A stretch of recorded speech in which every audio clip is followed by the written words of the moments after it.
friends, I am Rob. I'm here in the lair of Omnisci with another Rob Reviews. Now, if you have followed along here at the lair of Omnisci, you've heard me talking a fair amount recently about Gooey.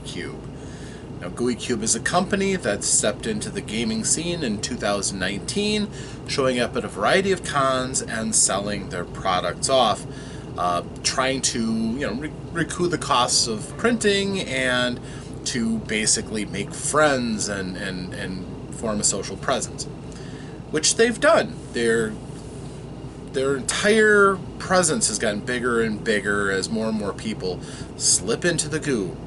And I'm going to try to be as objective as possible about this review that I'm about to do. The review is on their very first offering, the first part of the Red Star Rising campaign, The Darkest Dream. Now, when I say I'm going to try to be as objective as possible, I have to be up forward and admit that I myself have done work for Gooey. They are publishing an adventure of mine called A Strangely Gooey Holiday that I wrote for them, and I consider myself to be good friends with Alphinius Goo, the founder, and several members of the Gooey community. Pretty warm feelings all the way around, but I will do my absolute best to be completely objective about this product. So, with the disclaimer out of the way, let's look at The Darkest Dream. Now, The Darkest Dream is an adventure module, sort of. It's about the same as comparing with your standard adventure module. It's like comparing a still picture versus a movie. They don't really match up perfectly well together. Now, at its overview, The Darkest Dream is an adventure. It does have an overall story behind it that the players can find themselves immersed into and enmeshed and bedded into. Sure, it has an opening scene, it has a closing scene, and a lot of stuff to do in the middle. Yes, plenty of adventures do stuff like that. But after that, that's about where the comparisons end. And you might be, of course, interested in these differences, which is why I'm going to explain all of this.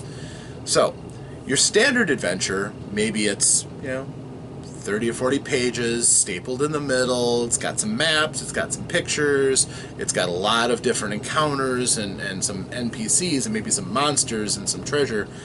And that's what you got.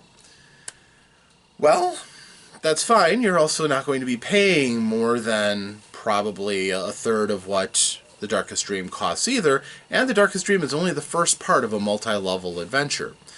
But on its very face, it is a complete adventure. It has a beginning, a middle, and an end. Even though the end is a cliffhanger setting up the second, it still does end.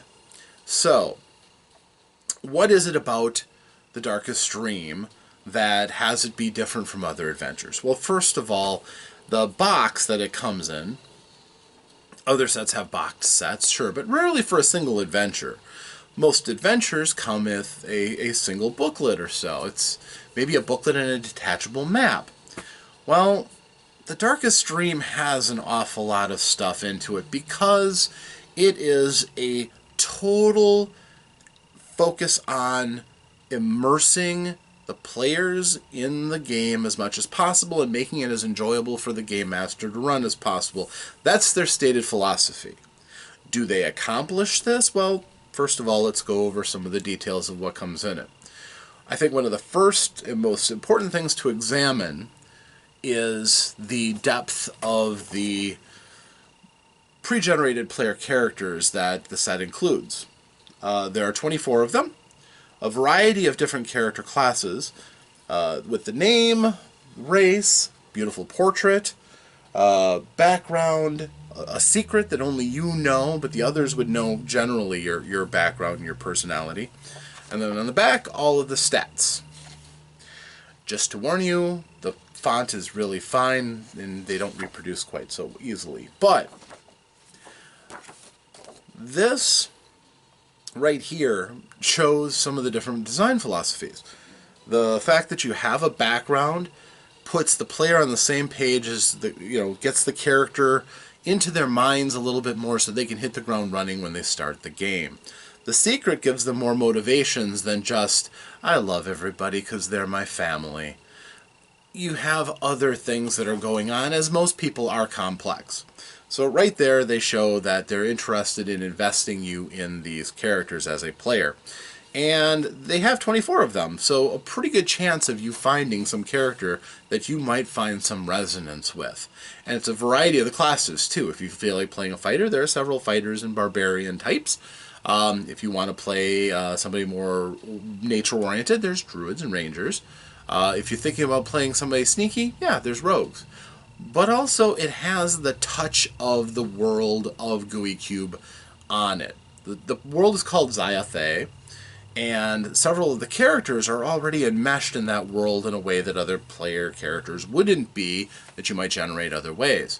For instance, there are two unique classes that Gooey Cube has created, the Spell Dancer and the Agent of Jinx. Spell Dancers are always female members of a group called the Hanatas, and all the characters are of the Hanatas, which kind of equates to gypsies. There are traveling people who are shunned by a lot of people and not allowed to settle. But in this world, a lot of these characters are Hanatas because they were shunned by their societies because they were born with afflictions and magical deformities called blood touch, which grants some magical gifts, but also leaves a person deformed in some way, shape, or form. Even if it's something that makes them, beautiful, they're still marked as not being purely of their birth race. So, they are prejudiced against, and the Hanatas are a group that collects people who are afflicted, who are not tolerated in their society, takes them with them, gives them a home, gives them a purpose. And they travel around entertaining in various towns and cities and offering things that you can't find in those places, which gives them a reason to exist.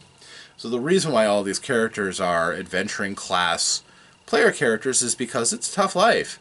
You have to learn to be able to defend yourself, and most members of a troop of Hanatas are going to have some experiences in things like fighter levels or rogue levels or something, depending on what they're being trained to do. So, for example here, Corinier, she is a rogue and an elf fey-touched. So she's really pretty, and she has elements of the fey that can be visibly seen on her, although she's pretty subtle about it. And each of these characters has their own angle. There are some that aren't blood touched and could actually dwell in the different societies if they chose to. But their family is in with the Hanatas, and they have their loyalty. Now, by explaining the culture of the Hanatas and making sure all the players know of that, you get rid of a lot of the nonsense that some games start with you all meet in a tavern or some chance encounter. No, all of your characters know each other and have for years. You're family, and you've been grouped together because you're all of a particular age at the time the game starts. So, yeah, you don't have to worry about, is this person going to stab me in the back? If they're playing their characters, none of these characters will stab each other in the back. The bonds are too tight. Even if they have secrets, even if they have hidden longings and yearnings, you can trust each other with each other's life, which, again, cuts away some of the unbelievability sometimes of forming a group otherwise. This is well thought out adventure design, which is kind of nice. Something that you just generally have a hard time doing with characters that you create on your own unless you have a good session zero and you make the characters to be tethered to each other, which I approve of, but this takes all of that work out of your hands.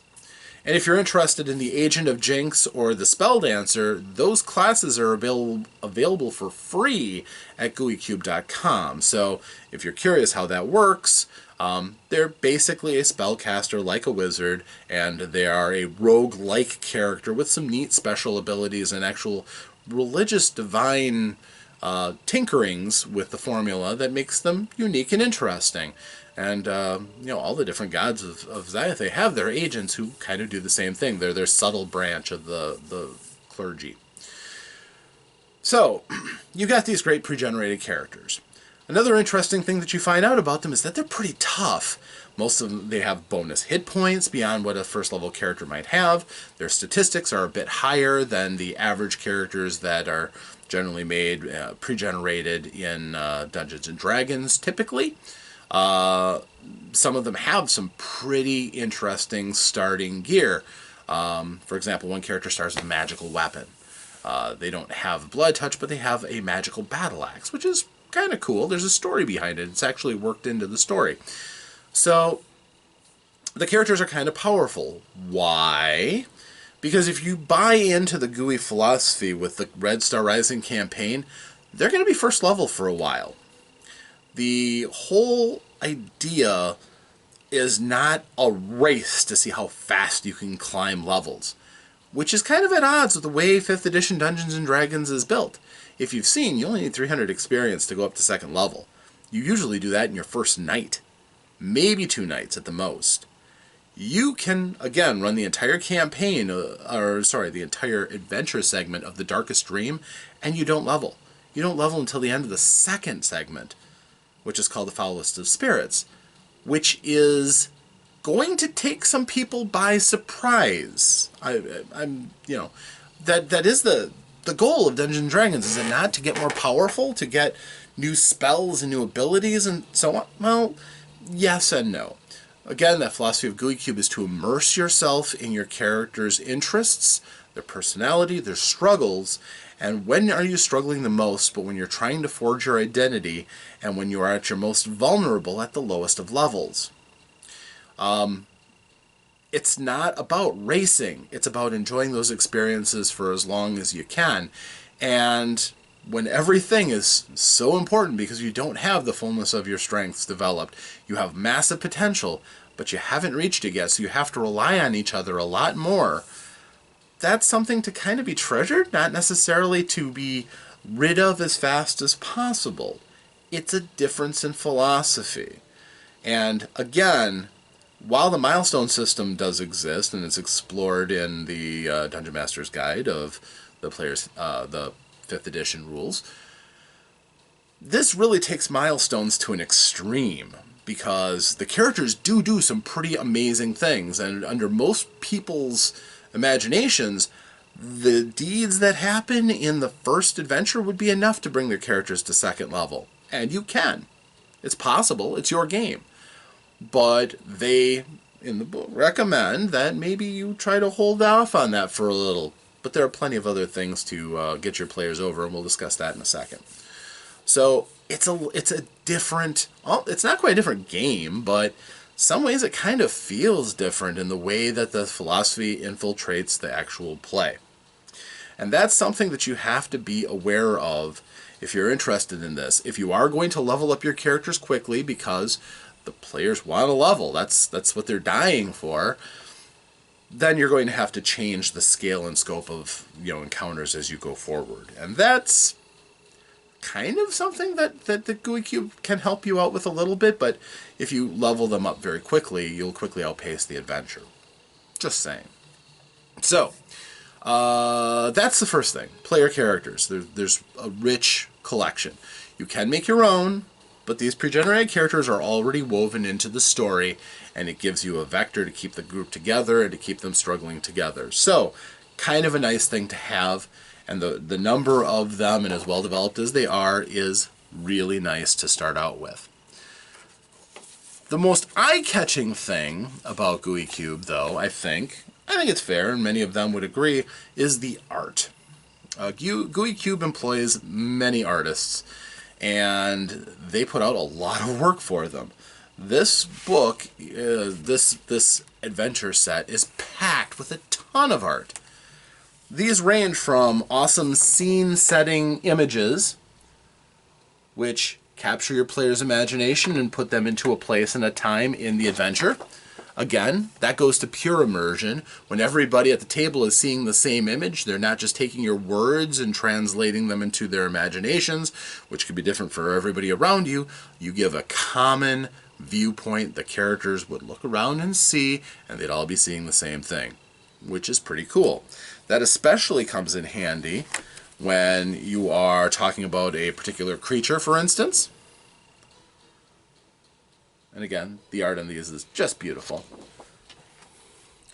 To phantasmagorical settings.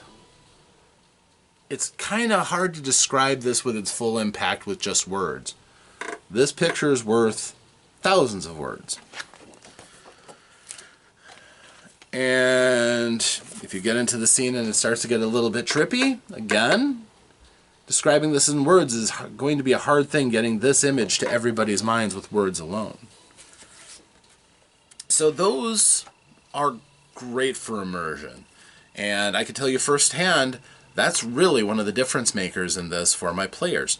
They loved having that visual, and they look forward to everything they kept uncovering, giving them new visuals.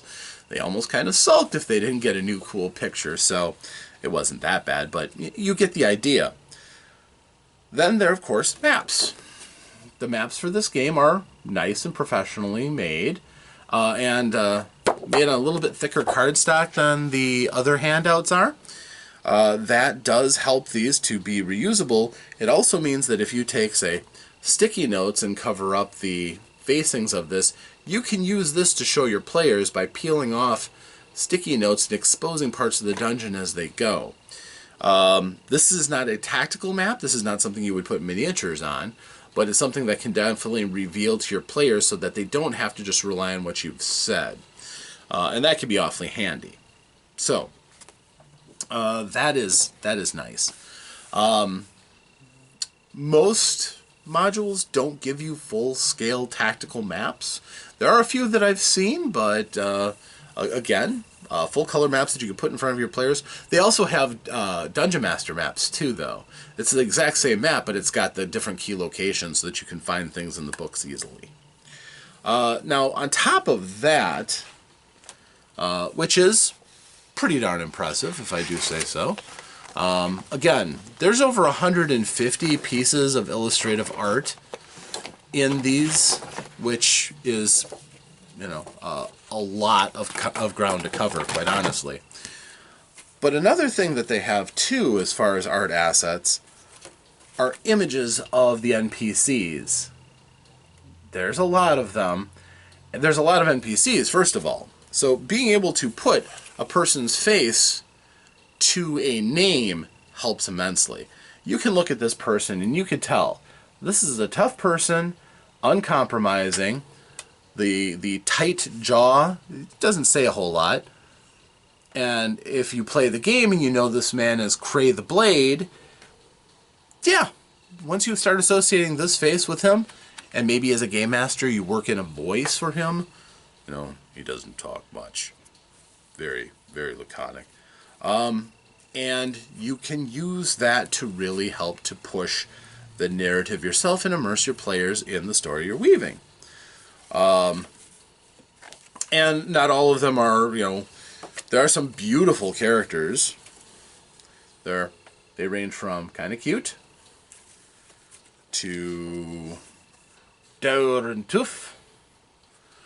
But there's just a huge solid stack, and this isn't all of them, but it's a stack of different portraits that you can put out in front of your players when you want them to know who they're talking to. You can refer to the particular pictures when you're talking as a game master in the guise of one of those characters. And on the back of those portraits is the name and a short blurb about the characters, who they are, what their position in the story is, and maybe even what they know or what they're interested in to help you to roleplay that character out when you come to them. I don't know any game that goes to that length to do that. And this comes with the perspective that a game master would love to have a tool like that when they're talking as a specific character to show the players who's talking and to give themselves a clue from time to time. Okay, what does this person do again? When you have so many NPCs that these characters could all become useful, viable people the players can interact with, awfully handy. Awfully handy, and again, immersive on a level that nobody else really does. So that's pretty cool, honestly. Over 150 total handouts that you can put in front of the players and show them what the world is like. Now, the art may go up and down. Different artists have different styles. Some may not be to your personal preference. But all of them are awfully nice full color art. So, that's another useful thing. Another thing that comes purely out of a love of game mastering and a love letter to the players: special item cards. Every special item in the game, including some that can be bought, some that can be found, all have their own card with a image of them, and on the back, their powers, abilities, and maybe even a little description of the purpose of them, where they came from, what they do. This is so much better than just telling somebody, you find a sword that gives you a +1 to hit. No, you give them a Serric Iron Longsword. You flip the coin to them, they can eagerly read it, and they can hold on to the card. And when they have the card, they can always reference what it does for them. Some of them will just go and write the ability on their sheet, and that's fine, but when you stockpiled a couple of these special items, they feel special.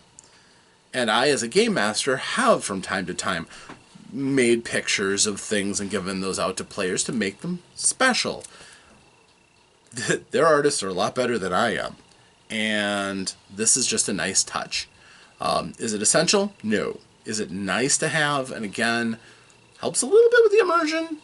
Yes, and I think it also helps for players to find value, because again, they're only first level. They're not finding amazing magical items. This Serric Iron Longsword is not magical, but it is valuable, especially to a first level character who otherwise just has basic gear. This is a nice sword until you eventually replace it with magical swords that you find down the road. So, this is nice. I'm not going to say that it's overwhelming value, but people buy decks of those kind of magical items, cards, by themselves, and sometimes pay a pretty penny for those. So obviously people like that kind of thing, and it's just another thing that adds value. And again, once you're done with this adventure, you've still got those cards.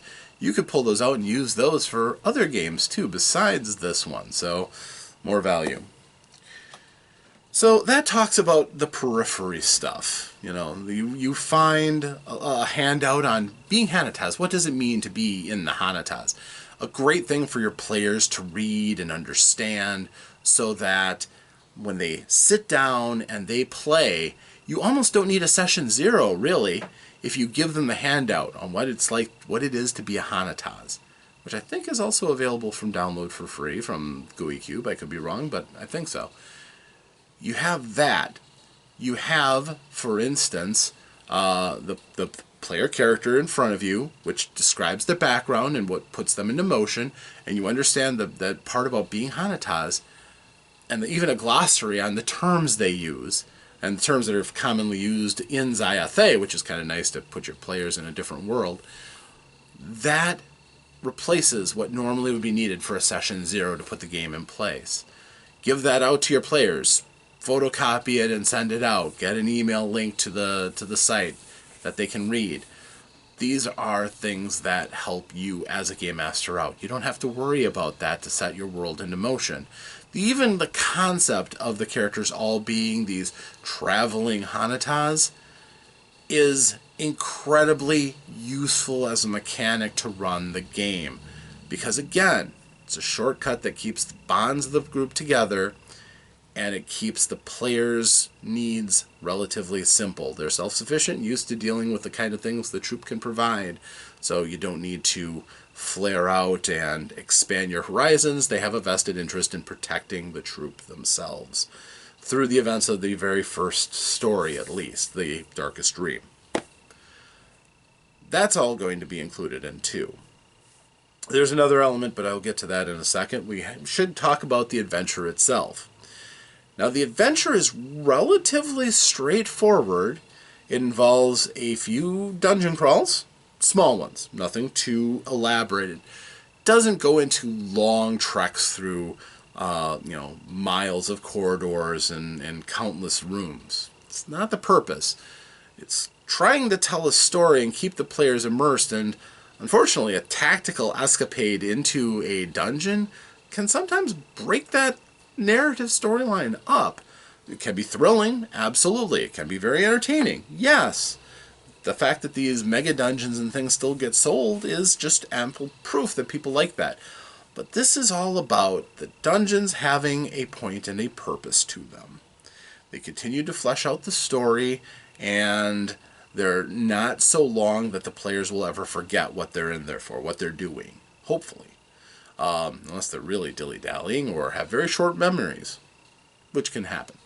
But the idea behind this adventure is that it starts out with action, it ends in a cliffhanger, and in between the players have a lot of freedom in the order that they want to do things. Sure, there are hooks abounding through it. And this is important to know the structure of the game. There are 2 books to this game. The first one is the adventure guide, and the second one is the GM reference book, which I'm holding here. The adventure guide sets up the background, explains in a conversational way to you as the game master what this whole thing is all about, what Xayathay is, and what the importance of the Hanatas are, and gives you some behind-the-scenes information about what's kind of going on, without spoiling everything for you. It is written a little bit more like a story, so that as you're reading through it, you're going, aha, okay. And another thing that's interesting about it is that, taken on its own, there'd be a decent amount for the characters to do. There's kind of a sandboxy area in the middle. The Hanatas often perform in carnivals, inviting the common folk in the town they're near to come and spend their money and be entertained. And a circus, a carnival, is an awesome place for adventure, with all kinds of different events and the various sites within. And the characters are effectively security. Their job is there to be there to protect, to make sure that no tragedies happen, to make sure that everybody still has a good time, nobody gets hurt, troublemakers are taken care of quickly and efficiently, and that would make everybody happy. Well, that's going to be complicated because the story is full of all kinds of interesting people for the characters to meet, and sometimes difficult situations the players are going to have to make decisions on how they handle. Can they get into a lot of trouble? Yes. Can they utterly fail? Yes. There isn't a ton of hand-holding, although there are plenty of resources that the players think to look for them. But there are certainly elements of danger to it. This is not something that necessarily holds the character's hand. Why this is really useful, though, more so than your average adventure, is that this is a great instructional guide, too, on how to be a game master. If you're just running your first games and you absorb all the content from these, you're going to have the benefit of a lot of tips and tricks that have been given out by game masters over the years. As a game master myself for over 30 years, I can vet the advice that they give is sound. Reading through these adventures tells you how to frame an adventure, tells you how to set challenges for your players so that their characters can overcome and feel really cool, and sometimes be scared for them, and sometimes be overcome with the wonder of, oh wow, this is really neat. And with all those backdrops on top of it that you've got at your fingertips, that is the purpose that Gooey Cube has set forth on this adventure, to try to give you all the tools that you need to be a great game master and to keep your players thrilled. Does it succeed? I think it did. It certainly did for my players. Now, the adventure itself, as I said, it's in 2 pieces. The GM reference section has all of the stats for all the creatures, all in easy-to-find sections that reference with the other book. And they're spiral bound, so you can lay them out flat and refer to them both in tandem.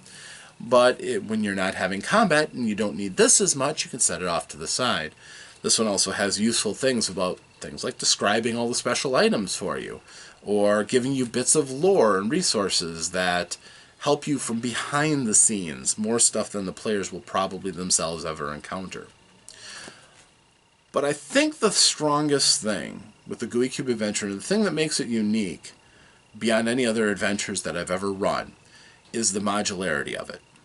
And basically, as I said, it looks kind of like a sandbox when you look at it, the Carnival itself. It's full of different sites that are interesting, and a person might be tempted to go and explore and examine and play around with that a bit. That should be the case. You want your players to be interested. They want to do a good job, hopefully, and do their part to be a part of this Carnival. Even if they're not performing, there's still a lot they can do. Well, there's also other things to do too.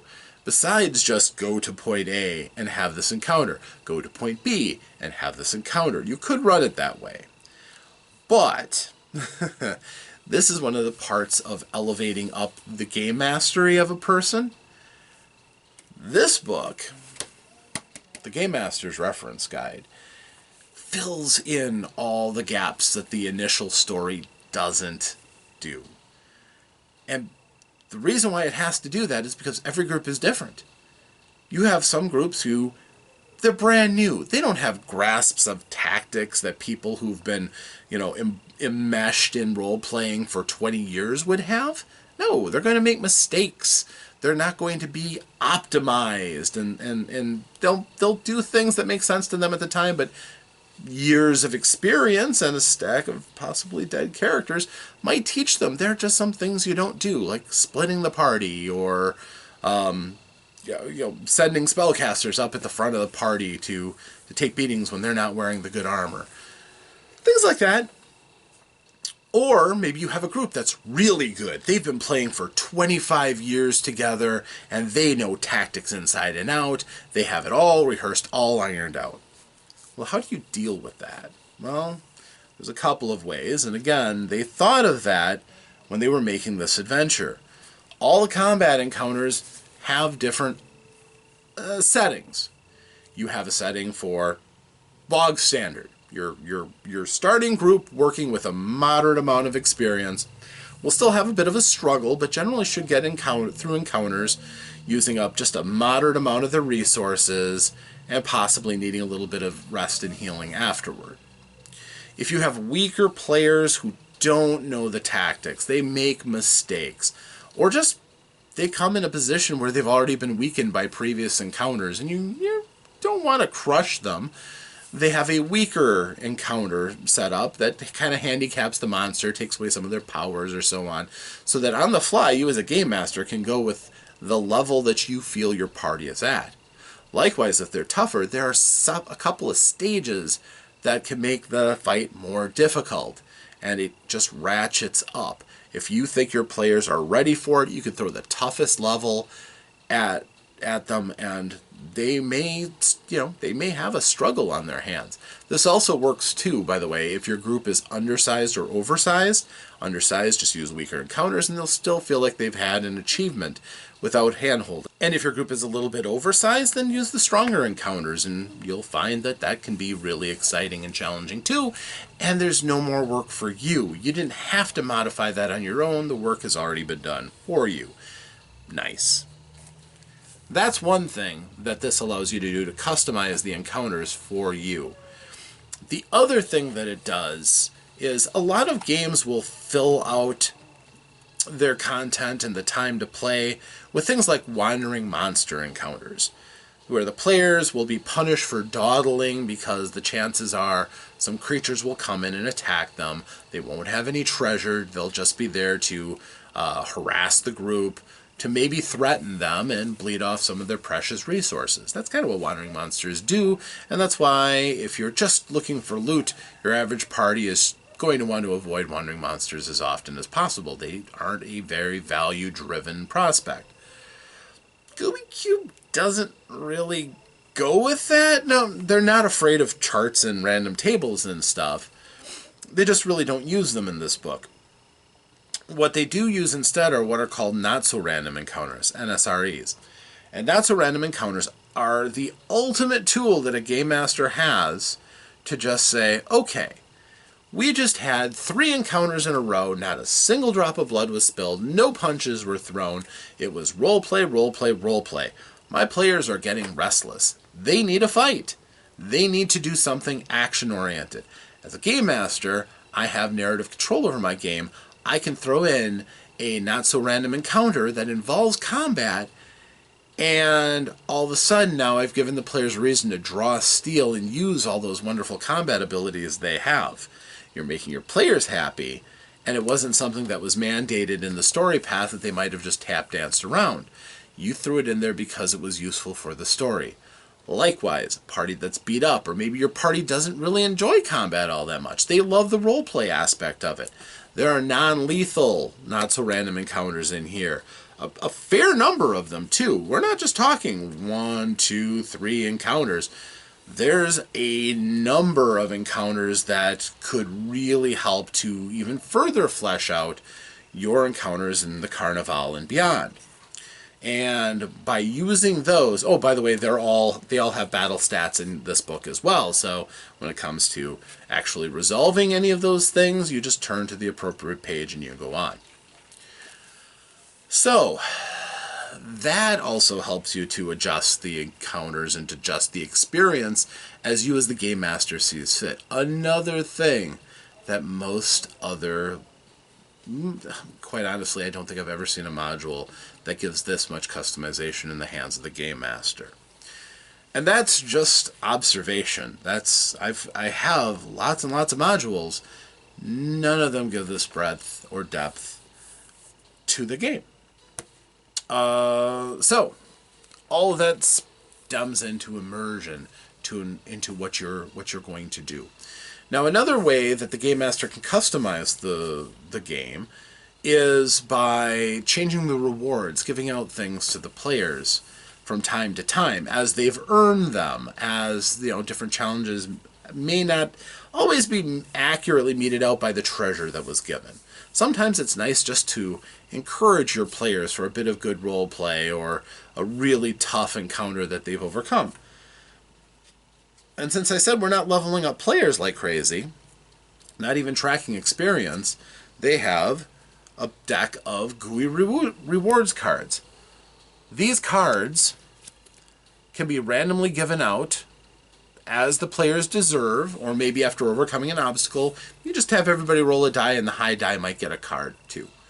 But getting one of these cards gives them a one-shot advantage, ranging from give yourself a permanent hit point. There's only one of those in the deck, so it's not going to be like you're suddenly running around with 30 hit point mages. But some of them are things like gain advantage on something, or temporary hit points, or a burst of healing comes to you. Life-saving things that can really help, and can really help to steer players to be more aggressive and assertive in their play, especially after their successes have earned them a Gooey reward or two. Ways of making things better to keep your players invested, to keep them excited about their characters and their chances, yeah, that can be really, really handy in a game such as this. Now, is the overall story a great one? It's solid, but it really is going to rely on further modules to really kind of justify the build-up. You have a feeling that this will. I mean, it's well crafted up to the point, but a lot of it is hinging at and hinting on things that are coming up. Even the stuff for the Game Master. The whole of the campaign is not spelled out in the Darkest Dream. It all is, those are tales still in the telling, constantly. But as a Game Master, what you do get behind the scene is you get a lot of depth and lore. Lore about the Hanatas. 3 entire, decently length stories that can be told around the campfire to just kind of build on that feeling of experience and lore and richness of the personalities of the people within the NPC pool that you're going to be bumping into. There's all kinds of plots and little twists and conflicts and suspicions and rumors. There's a whole page full of nothing but just straight rumors. Some are true, some are not so true. They're certainly not the first game to have that, but it is nice to have that extra element to kind of stir things up to keep the players on their toes. Some of the encounters do hint at, there's some foreshadowing that goes on through, and the encounters are a nice mix of deadly serious to oh my gosh, this critter just went and stole something and we have to go and find it and get the stuff. You have memorable NPCs that your characters may really be challenged by, one way or the other, maybe physically, but maybe just emotional scars. Our little shop of horrors in our game was an NPC called Smedley. If you play The Darkest Dream, may Smedley irritate your characters as well. He was so much fun. So much fun. But is the story earth-shattering and new? Not terribly so. It doesn't go beyond the bounds of fantasy experience. It's not that story is completely unique, although, again, its setting is, the devotion to immersion is. But so far, from what I've seen in The Darkest Dream, having run it through its completion and read all the books, absorbed all the material, it has potential to be the best approach at what it's doing. The Carnival is kind of a little sandboxy area open for the players to roam around and look at. There's areas just outside of it that offer adventure opportunities. There is some urgency with some of the events that take place to drive the action, but the players don't necessarily have to feel like there's a noose around their neck that they're being dragged by. The players can enjoy being in the world and being cool characters for a while. And that's pretty awesome. And they have the ability to win in a variety of situations that's going to make them look awesome and hopefully feel awesome about it. And they should. They should. By the time this game is over, by the time the whole Red Star Rising campaign is complete, you're going to have characters that you know so well that sitting down at the table is going to feel like being in your favorite t-shirt. That's just so comfortable when you put it on. Because they're designed from the ground up to be like that. So, assuming, and I have no reason to think that it won't be that case, but assuming that they maintain the quality of art and as many handouts and as many things as going into further sets. I know that, for example, these pre-generated characters are properties of the first one. I don't believe there are pre-generated characters in the second one, so you'll have to carry the characters from the first onward. That's not a problem. I don't think you'd really want to switch characters in this campaign. I think you want to keep the same ones. And a couple of them, as a more personal twist, special importance is placed on a couple of characters just because sometimes things happen to people, and part of what makes the group special is that you're going to have these extra layers of involvement set by the game master.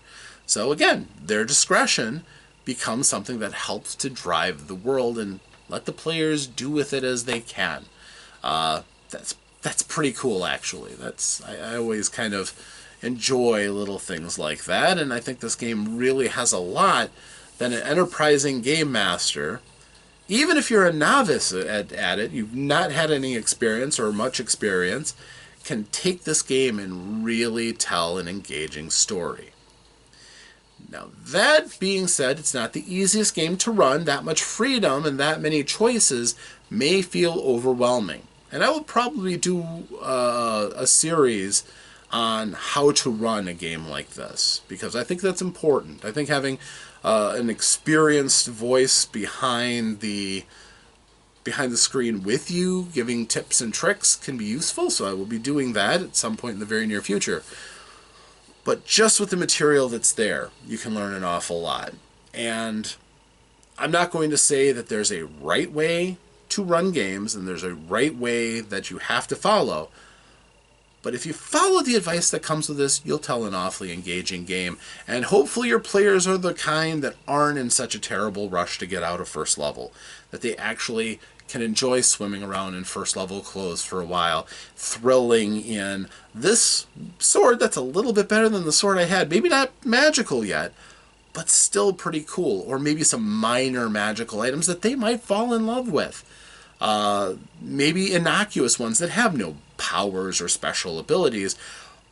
But if you get to know them, you can think of fun things to do with the characters, and within the characters themselves, using some of the new gear that you find, or different wrinkles on how the characters can interact.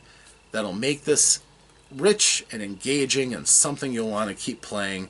And maybe after you've played through the campaign, once they finish writing it, which they've only gotten up to 4 so far, 4 parts of it. This is the first, so we've got more to go. And yes, I will be doing the Foulest of Spirits, and yes, I will be doing the Coldest of Blood, and yes, I will eventually be doing the Dreadmist Curse, but I will do them as I have run them, as I can then give a better accounting as I'm doing now. I don't believe that to do a review, you really do need to have played the game. You can have read through it and give a review, but in this case, I wanted to get that experience out of the way. And now that I've done that, I think that this is a fair and objective view of this game. I found it very pleasurable to run. I found it to be the most easy game to immerse my players in. They were all very willing participants, and eventually, when I told them that the Darkest Dream was over, we're going to take a break and play something else, they started to, can't we just play the next one and go on? Because they really wanted to. They really got involved. They really bought into it, which is great. That's what you want as a game master.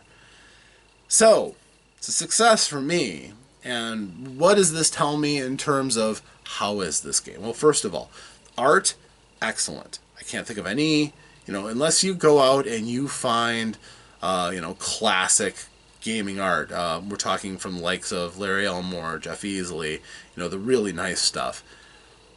This is awfully good. Awfully good. Better than, like I said, I don't know anybody else who puts this much art into something like this. And again, much of it can be used for other things too. So you can repurpose some of the stuff that's in here, which is great. But as far as the portraits, the art, the handout cards, all of that makes this so much better. The actual care that's been put into the stuff that's available is presented in a way that's easy to use, rugged. You can use it again and again. Great value there. Cannot argue with that. Of course, once you've done this campaign, it will be kind of hard to make yourself forget and do it again. But you can tackle it from a different angle, and you can do some different things into it, so you could probably play it a time or two. And I certainly wouldn't mind running it again. That's for sure. I find the game to be very easy to run, and again, I even felt a little overwhelmed by how much there was to do that you could throw in. I ended up having to give the players an entire extra day just to give them a chance to do the stuff. So, yeah, it worked out pretty well that way. As far as the overall story goes, it's fine. It's a good story, and it promises the dark things to come, which is important. But it gives you all the reason in the world to want to face those challenges. You're doing it to protect loved ones and to protect what is good, keeping that behind you while you face the evil in front of you. It's as noble as it comes. Even if you are a person that the rest of the world won't care about, it's important that you do this. There is innocence behind you, and there are good people that you have to fight for. And that's probably one of the best reasons, better than just going out into the dungeon and killing things for treasure and power. In this case, you're doing it because people you care about are in definite danger of death and maybe worse. So that part is written very well. It's clearly written from the perspective of people who love adventure and love stories and love the narrative. I find no fault in it. It may not break any new ground in role-playing games, but sometimes that's fine. It makes it approachable. It makes it something that you can absorb, and you don't have to struggle to find your motivation, because it's already been laid out for you, and some of the tropes will be familiar. Not going over wholly new ground.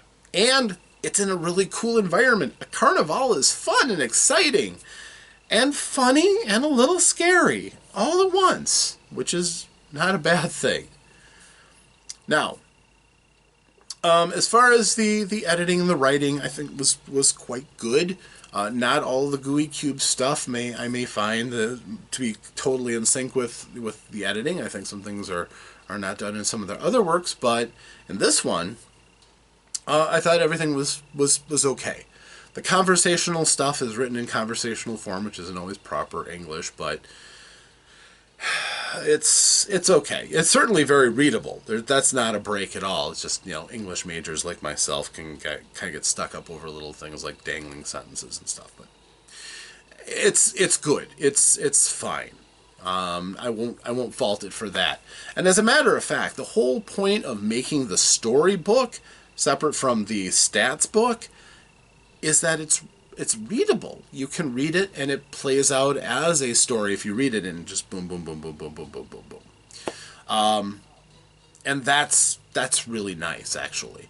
It doesn't read like a dry manual. You can actually see things building as you go along the different encounters, even if when the game is played, players might go all over the map and force you to chase around. It's fine. And it's still relatively easy because it's all indexed together nicely. The amount of extra lore that they throw in there, though, is really handy. And a lot of that stuff is stuff that's only going to be for the Game Master. The players aren't going to be able to read that stuff unless they either dig, you choose to share it, and I'm not talking about the secrets of the game, the whys and wherefores, and the stuff that's going to happen down the road. I'm talking about some of the neat little stories and the touching little behind-the-scenes stuff that's just there for the Game Master, unless they choose to share it to enrich the world with the players. So then we come to value. We've got the art. The mechanics are 5th edition D&D, and again, you heard me kind of agree with what they did with the milestones, with the new player classes, with the blood touch, just kind of a neat thing, and good mechanics, a little more power, but you're permanently scarred and kill on sight in some places. So there's that. I'm actually pretty okay with that. I'm good with the mechanics they added. But you come to the value. Again, I believe this one is $50. I believe the next ones are $60. Again, 150 pieces of individual unique art that you will be able to hand out to your players, including stuff that you can use in other games.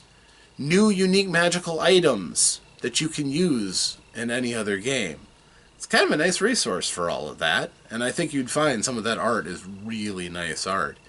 Some of the stuff might even evoke adventure ideas of your own that won't necessarily be tied back to the Darkest Dream. So you have the ability to make the game live beyond the box, too. But for what's in the box, a pretty special setting that, for me, lasted, I think we've played it now for 5 or 6 sessions, about 4 hours, so that's about 20 hours worth of fun for a group of 5 or 6 players and a game master. $50? As far as hobbies go, that's the cost of a video. That's less than the cost of a video game these days.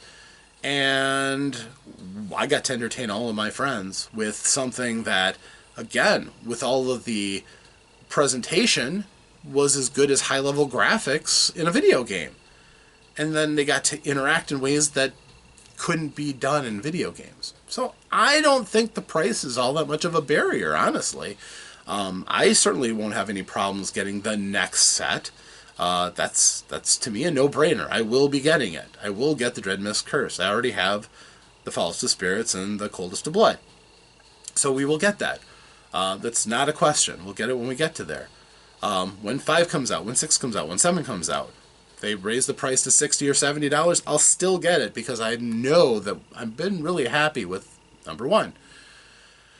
So, yes, I think it's actually a fine value. The quality of that adventure you're going to be able to give to your players is, I think, unmatched. Other games may dazzle with the premise. They may have something in a totally unique setting or something. Sure. So I think it's pretty cool.